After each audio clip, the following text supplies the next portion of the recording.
Donc aujourd'hui, on se retrouve pour une petite vidéo. En fait, je vais vous montrer comment je procède pour faire un abattage que j'appelle paresseux.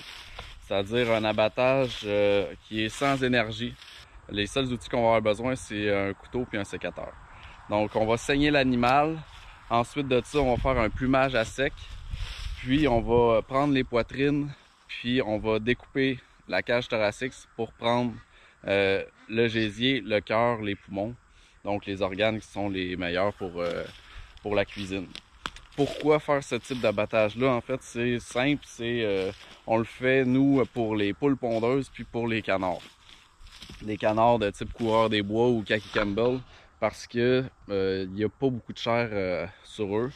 Donc, de faire bouillir de l'eau, de les plumer, pour au final avoir une carcasse qui est pas très charnue. En fait, on récupère grosso modo, là, surtout avec les poules pondeuses, on récupère vraiment beaucoup de viande. C'est là que le plus intéressant se trouve.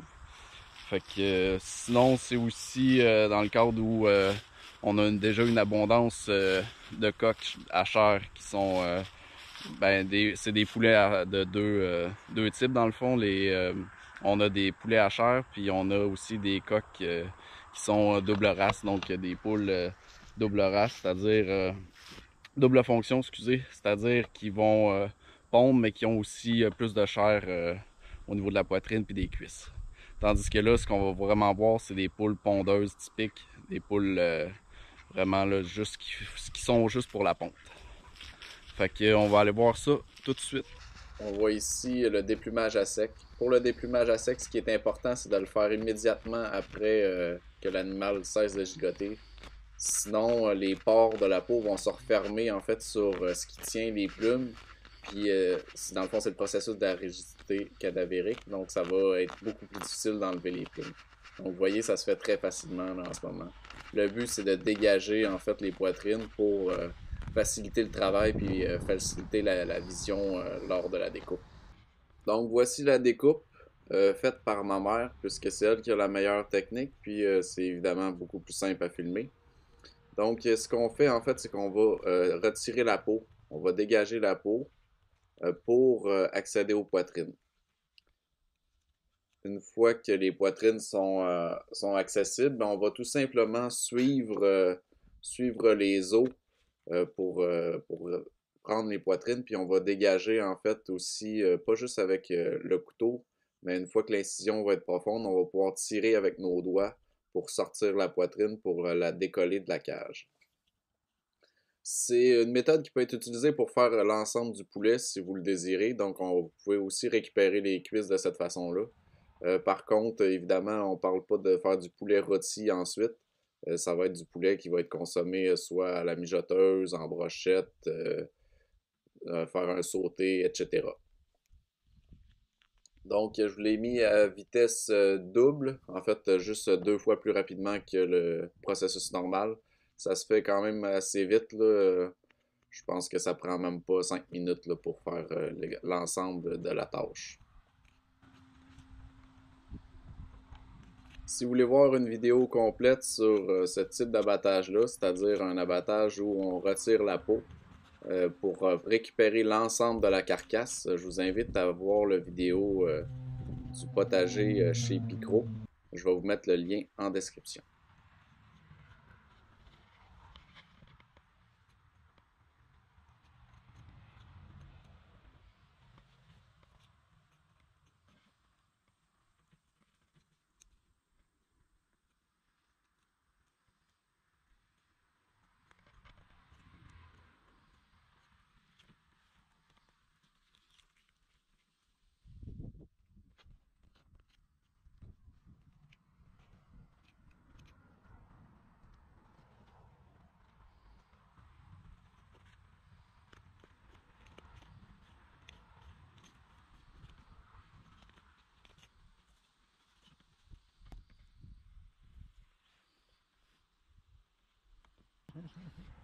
Ensuite, on va tout simplement couper les côtes pour accéder plus facilement là, à l'intérieur et aux organes qui sont intéressants.